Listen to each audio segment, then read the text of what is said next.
Welcome back to Third Phase Moon. Blake Cousins here. We got a special report for you.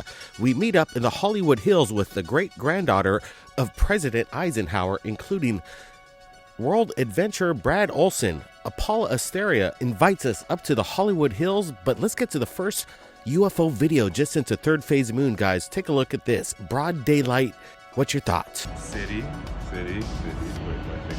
Like, honestly, I'm still... Is it a weather balloon, right?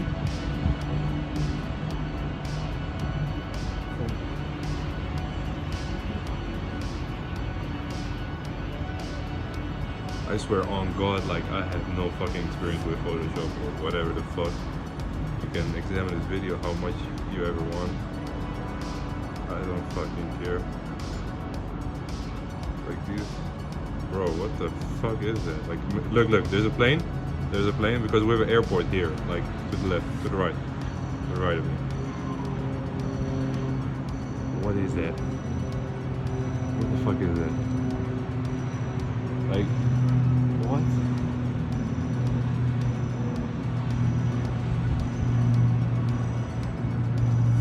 Wait, airplane? Airplane's making the noise, this one.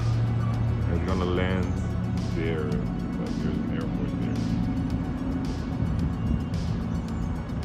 there. Guys, what the fuck? No, this is not a... Is it a weather balloon? Look at the shape though. Darker shadowed on the bottom and kind of maybe silver, maybe metallic in nature. Is that what we're looking at? Something unknown indeed. Absolutely. When we're looking at it to the comparison of the size of the aircraft, I'm guessing that this thing's at least 40 to 60 feet in length. Again, the eyewitness stated that it was just suspended in the air, just hanging there for 15 minutes, not budging one single bit. So I don't see any kind of tether in regards to anchoring this thing down. Whatever it is, it seems to have some kind of propulsion that's advanced, where it remains stationary in the sky, not drifting along. Yeah, exactly, Blake. Looking at this thing, I like the way he's kind of panning back and forth. He pulls out, he gets close-ups. This, I could rule out that this is CGI. What we're looking at is the real deal. There's no manipulation going on here.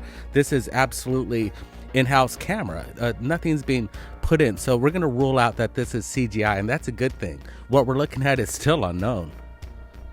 Absolutely, Brent. That's why we're sharing this right here on Third Phase Moon.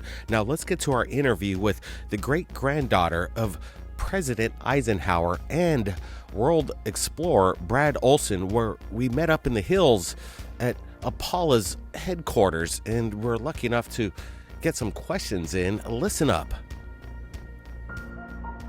So I think we're broadcasting on both channels, Third Phase Moon and Apollo's Odyssey. Absolutely. That's pretty cool that we're able to work together, collaborate. We're here from Hawaii visiting Apollo up in the Hollywood Hills, and you've got some guests hanging out right there on the porch, huh? It's great to have you all out here at my humble abode up here in the Hollywood Hills, and it's always a pleasure working with you guys. We got Brad Olson and Laura Eisenhower out here right now. We all just finished with Disclosure Fest. You guys, of course, just happened to get here right after. So all the colleagues in the UFO community are out here right now. It's pretty awesome. So it's great to have everyone here. Right now, we're doing it. I just did an interview with Brad and Laura, and yeah, I want to get all of you in this. So it's pretty awesome to have you here. Well, it's kind of cool because we're broadcasting at the same time on Third Phase Moon and Apollo's Odyssey, and yeah. Apollo's invited us to meet up with the granddaughter of President Eisenhower and the famous author Brad Olson. So let's go see what they're up to. Who also happen to be some of my best friends. Let's go see them. Hey guys, how's it going? All right. Hey, good to see you guys. Hi guys. Laura. Hey, nice to meet you. Yeah, How you it's doing? really great to meet you. I'm good. How are you doing? Brad? Hey, Pleasure to meet you. Good seeing you. Yeah. Hey, being that you're the granddaughter of great-granddaughter of President Eisenhower, have you ever been privy to any of the stories from your great-grandfather as far as like these secret bases? Not directly from him, not from any family members, but because I had a really close connection with him on a spirit, soul-to-soul level from the time I was a child, he helped to guide me, I feel, into discovering information that was really pertinent, that was not able to be disclosed in his administration, that I've been exposing, that opened me up to greater relations with Val Thor, who has sent some messages to me. So I've had enough experience that has been visceral and very personal, where I don't doubt any of this stuff, but it never came through family members or anything that I was able to find growing up. I try to bring up the topics, but that's usually when everybody evacuates the table and I'm sitting by myself. So obviously we've been seeing this disclosure happen, this kind of soft disclosure happening over the course of the last few years, especially in the government, with the UFO hearings, the creation of the task force. And, I'm wondering if you guys feel, if either of you feel like maybe this has to do with Project Bluebeam. Is this the early rollout of them setting the stage for Project Bluebeam, or do you think that the government really wants disclosure? I think most of the government does not want disclosure, but of course there are individuals that are inserting themselves into a government position and that are part of the greater intel wars that we don't see, that are really pushing for full disclosure.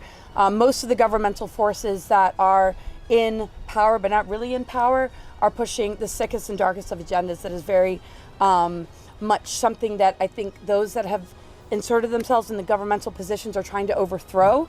But right now, even though on a deeper, bigger picture level, it's holding victory and it's going to succeed, we got to knock these individuals out that still maintain a lot of power, and they absolutely don't want disclosure.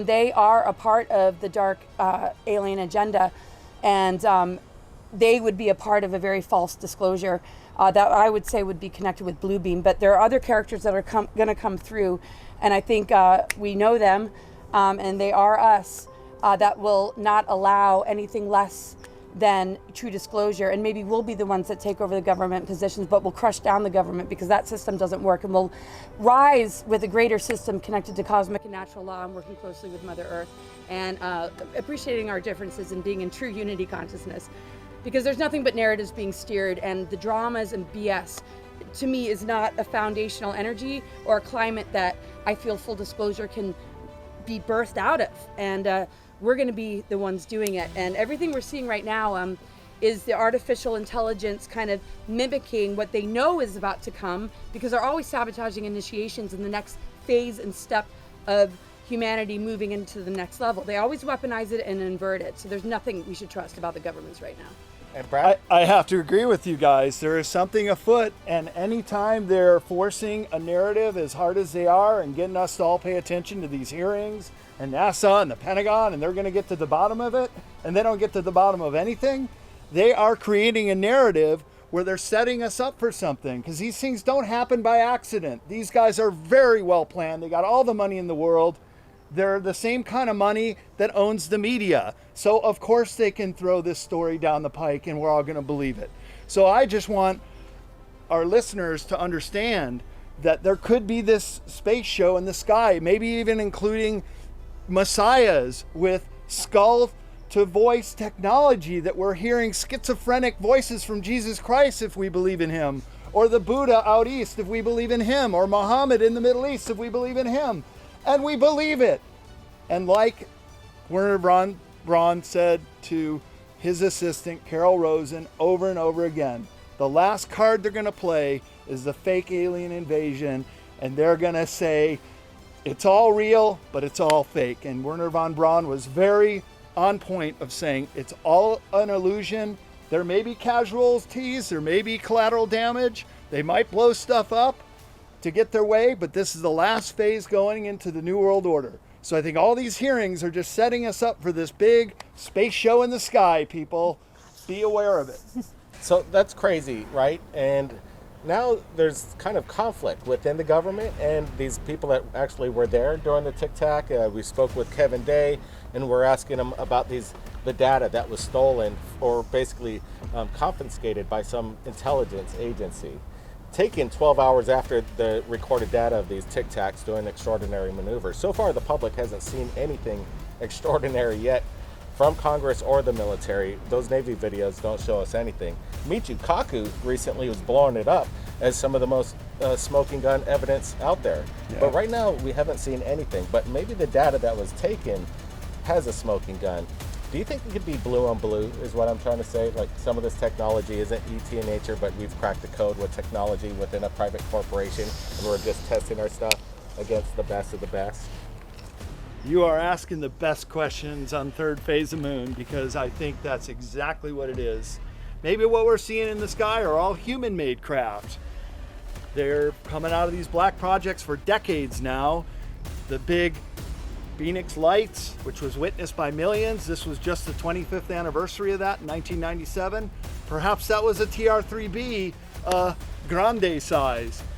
Maybe some of the disc-shaped craft we're seeing are experimental craft. They're using this anti-gravity technology. It's been around for decades. We can even look at the patents and see that they have it, so why wouldn't they? You know, here being in Hollywood, I really feel I want to bring up disclosure and entertainment because, you know, obviously we're here in Hollywood right now, why not? And this is something I've really examined over the years, and I feel that it's almost like the entertainment industry is like preparing younger children for disclosure.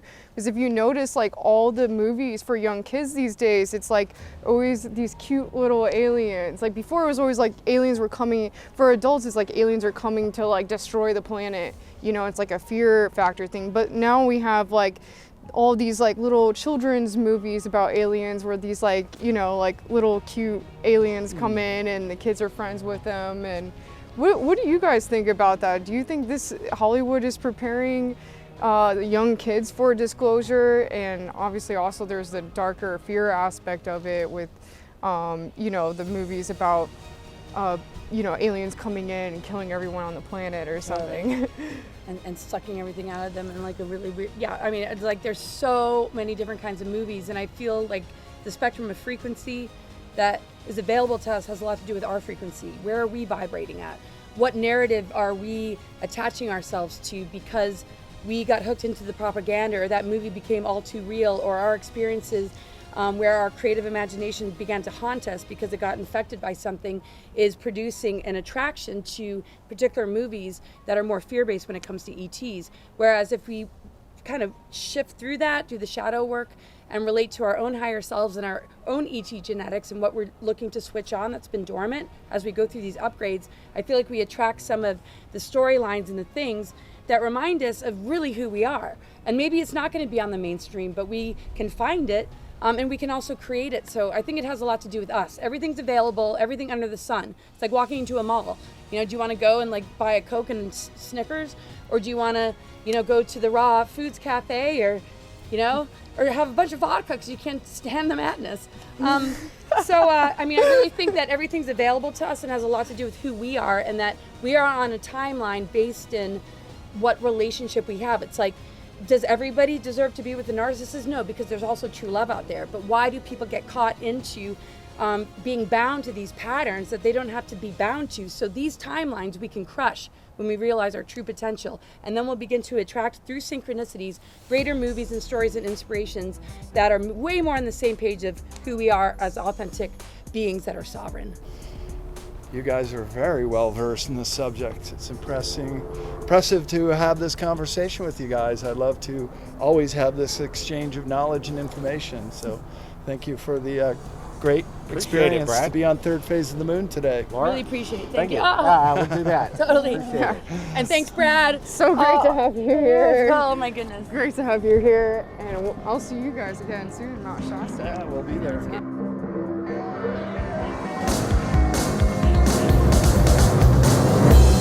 Looking around, thinking it's only you, only to find we're many more than a few. Where do they lie? How come we seldom see them? Right in between the lines is where they reside. No reason to fear, we know who